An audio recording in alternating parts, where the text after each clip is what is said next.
Eh bien bonjour, bienvenue dans cette nouvelle vidéo. Alors bon, ça va être une vidéo encore un peu au dernier moment. Donc du coup, il va pas y avoir de montage. Je vais vous montrer ce qui se passe. J'ai pas vraiment fait le ménage. Alors on va commencer aujourd'hui par une fourmi que j'ai trouvée dehors, comme ça, et que j'ai fait fonder et qui fonde bien. Voilà. Alors je pense que c'est une Lasus. On va dire Lasus SP noire, on la voit très mal. Mais je vais pas me prendre la tête, je la montrerai plus tard, voilà. Bon, derrière, c'est une gine Camponotus forelli que je laisse tranquille. Alors là, on a les Camponotus pisceus qui se portent plutôt bien en ce moment, elles sont assez nerveuses et tout. Donc il y a eu un peu de développement ces derniers temps. Voilà. Et là, je vais vous les montrer dans l'aire de chasse. Hop. Là, il y en a une qui est en train de boire un peu de liquide sucré, donc j'ai fait sirop d'érable et du sucre. Voilà, ça c'est l'abreuvoir. Il n'y a pas de fourmis derrière. Non. Voilà. Là, j'aurais mis un petit bout de verre de farine. Voilà pour les pisceus. Bon, il n'y a pas grand chose à raconter dessus. Mais en ce moment, elles sont en forme. Ça, c'est les Camponotus lateralis, pareil. Elles gigotent bien. Moins grosse évolution que les pisceus, mais bon, ça va, ça continue. On peut voir la gine. Des petites fourmis sympas. Ça ressemble au Crematogaster scutellaris, en beaucoup moins populeuse, donc c'est très bien. Là pareil, liquide sucré, tout frais. Bon, je les laisse tranquilles. Hop. Alors au-dessus, c'était un peu flou là. Au-dessus, c'est Crado, c'est l'aire des chasses des Camponotus vagus. Là, je leur ai donné des vers. Eux, ils sont en pleine forme les vers, donc il y a la bataille. Allez, je vous laisse regarder 2 secondes la bagarre. Elles sont toujours actives dans l'aire de chasse. D'ailleurs, c'est pour ça que je leur mets un petit nid. Parce qu'elles sont toujours beaucoup dans l'aire de chasse. Et pas forcément beaucoup dans le nid. Alors là, c'est dans des dépotoir, il y en a partout. Elle est létale en plus. Là, j'ai ramassé des gros, mais voilà, donc il va falloir que je change la corde dans mon abreuvoir. Il y en a toujours plein qui squattent derrière. Je pense parce qu'elles ont fait des trous dans le bois, donc elles rentrent peut-être un peu. Là, j'aurais mis du liquide sucré, elles m'ont déjà fini. Il faudrait que je leur en remette un petit peu. Je leur mets au compte-gouttes. Hop. Et voilà, elles font de l'escalade.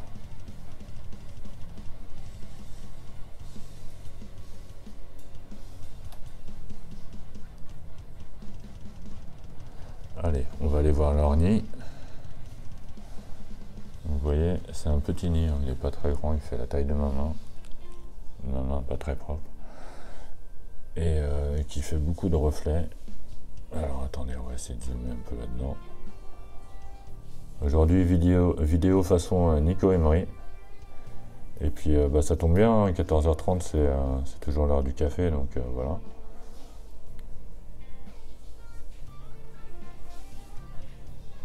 Là, la gine, elle est là-dessous. Là. Mais elle commence à se mettre en mode... je pense que la diapo, c'est pas loin. Elle commence à se regrouper bien autour de la reine. Là, il y a un petit peu de couvain, vite fait. Là aussi, des œufs. Mais je sais pas si ça va être pour cette année. Vu que là, ça commence à s'attrouper et tout. Je sais pas, ça va sûrement être la prochaine génération pour l'année prochaine. Voilà, ils m'ont mis, je sais pas, de la crasse. Donc voilà pour les Camponotus vagus. Au-dessus, on a les Camponotus barbaricus qui sont en pleine chasse normalement aussi. Ah bah non, ça y est, elles ont déjà bloqué le verre. Je crois que je leur ai mis 3 verres, donc on va essayer de voir. Bon là, celui-là, il est déjà capoute. Je sais pas où elles en ont mis. Ça fait de la trophalaxie à tout va. Là-bas, elles ont leur petit dépotoir où elles ont tendance à mettre quand même pas mal dans le pot. J'ai oublié de le vider. Ah, un autre verre. toujours qui est en train de se battre.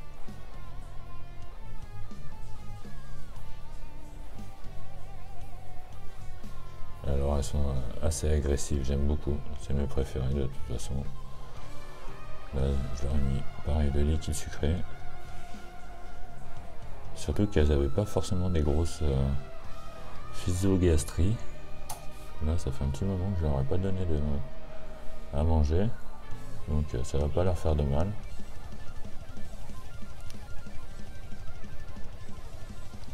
Elles se nourrissent. J'aime beaucoup cette aire de chasse. Vous pouvez la voir dans ma playlist tutoriel. J'en fais la fabrication. J'aime bien en plus avec l'éclairage, ça fait cool. Donc là, pareil, un nid qu'on peut voir dans les vidéos de fabrication. Il n'est pas vraiment peuplé pour l'instant.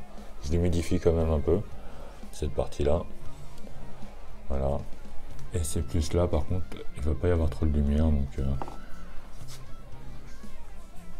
je vous montre comme je peux. Celui-là, il est bien peuplé. Au fond, il y a un petit peu de couvain. Alors, elles font la diapose à la maison à température ambiante, à peu près 18 degrés. C'est un petit peu flou. Désolé. Ça, c'est le nid qui est humide, avec une mèche. Donc voilà, je vous montre leur setup entièrement. Donc tout ça, c'est les Barbaricus. Les Vagus, je vous ai pas montré, tac tac. Aussi on a les Camponotus cruentatus. Bon bah elles sont très calmes aussi, c'est pareil, elles doivent se préparer, commencer à se préparer pour la diapose. Ça s'est rafraîchi un peu là, donc elles sont tous en tas de pu. Autant de la reine. Dans l'aire de chasse, j'aurais mis un peu de liquide sucré. Bon là on a de la chance, il y en a une qui sort. Ah non, elle nous a vu, elle veut pas être filmée. Pareil, j'aurais mis un verre de farine qui est là, qui est pas mort, et du liquide sucré. Mais bon, elles sont calmes. Là, l'ouvrier n'a pas voulu nous montrer.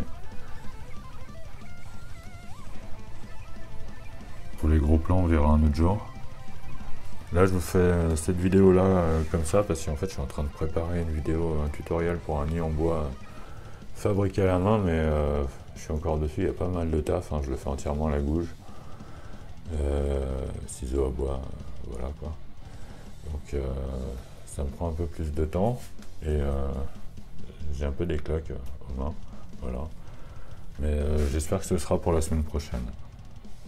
Donc là on est chez les Messards Barbarus. Alors elles, pareil, j'aurais donné un verre de farine. Elles sont au calme là, mais bon, j'aurais donné des verres de farine histoire qu'elles se préparent parce qu'elles commencent à se mettre pas loin du repos hivernal. Hein. On voit qu'elles ont commencé à boucher, alors pas cette entrée là, mais celle-là est complètement bouchée, je peux pas vous la montrer. Voilà, et là, voilà, donc là on voit que c'est bouché. Ici. J'avais nettoyé un peu le dépotoir, elles ont commencé à m'en remettre un peu. Hop, et là c'est débouché, mais je pense que c'est le temps qu'elles chassent, là j'aurais mis 2-3 verres de farine. Et ils ont déjà rentré, là on peut en voir qu'il y a une jeune, elle est claire. J'ai eu pas mal de naissances là ces derniers temps. Ça compense les décès qu'il y a eu pendant les vacances. Voilà. Quand elles sont claires comme ça, c'est qu'elles sont un peu plus jeunes. Bon, elle a commencé à foncer, donc il y a peut-être 1 ou 2 jours. Là c'est leur abreuvoir, c'est plus pratique par rapport à la hauteur. Dans leur aire de chasse extérieure, elles ont un autre abreuvoir. Bon là c'est le nid qui sert surtout de grenier, donc beaucoup de graines de chia, j'en ai donné récemment là. Il y en a vraiment pas mal. Là, elles sont en train d'agresser un verre de farine. Il y a des graines de chia beaucoup. Il y a un peu de tout, du tournesol, vous voyez, il y a vraiment tout en graines. J'essaye de donner du bio surtout. Là, il y a beaucoup de fourmis là. Elles sont pas mal étalées, désolé pour les reflets. Là leur deuxième nid. Alors normalement la gine est par là, mais je la vois plus trop. Ces derniers temps il y a beaucoup de reflets. On va regarder si on voit la gine là. Alors je pense que c'est du pain de fourmi, je pense pas que ce soit des œufs. je sais pas où est la gine, peut-être par là. Si vous la voyez, vous me le mettez en commentaire. Hop, hop. Voilà. Là, j'en mets un peu de graines aussi. Donc, pas mal habité. Alors là, c'est leur tunnel, tout ça. Là, pareil, ils ont mis des graines. Il est humidifié dans le haut, mais bon, il n'y a pas grand monde, pas beaucoup de monde qui habite encore là. Ça dépend, hein, ils voyagent beaucoup, des fois ils vont être là, des fois ils sont souvent là quand même. Souvent là, et puis souvent un gros tas là. Mais voilà, bon, on va voir vite fait à l'extérieur, mais à l'extérieur, il n'y a rien à voir. Voilà à l'extérieur, bon bah, il n'y a plus trop d'activité là, ça y est. Depuis que les températures se sont rafraîchies, là ça s'est vraiment calmé. De toute façon, elles ont mis des petits trucs dans l'entrée, là on va pas les voir comme ça, mais elles ont, voilà. Là, toujours les Crematogaster scutellaris. Bon, je vais faire une vidéo bientôt là sur elle, donc là je vous les montre rapidement. Il y a toujours du couvain là-dedans. On voit qu'elles ont fait des trous un peu partout. Et puis on commence à voir aussi soit des réserves de nourriture, soit du couvain à travers tout ça. Mais bon, ça je vais essayer de vous faire un truc propre sur elle bientôt. Donc allez, je retourne à l'intérieur, il y a du vent là. Et hop. Donc voilà, ça va être bien pour la vidéo d'aujourd'hui. Donc n'hésitez pas à vous abonner et à mettre la petite cloche, à liker aussi bien sûr la vidéo. Ça fait plaisir à l'algorithme, ça marche comme ça quoi. Voilà. Je le dis pas tout le temps, donc là je le dis. Et puis la vidéo de la semaine prochaine, ça devrait être un petit tuto qui devrait vous plaire. Hein. Je me fatigue un petit peu pour vous parce que ce que j'ai fait là en je sais pas combien de temps, je vous mettrai sûrement la durée dans tout ça quoi. Mais je pense que j'aurais pu le faire en 1 heure ou 2 quoi. Voilà, des petits défis c'est sympa. Allez, je vous dis à la semaine prochaine et là j'essaie de mettre la vidéo histoire qu'elle sorte pour 14h30. Si jamais il n'est pas 14h30 quand la vidéo sort, n'hésitez pas à vous foutre de moi en commentaire. Allez, à bientôt, ciao.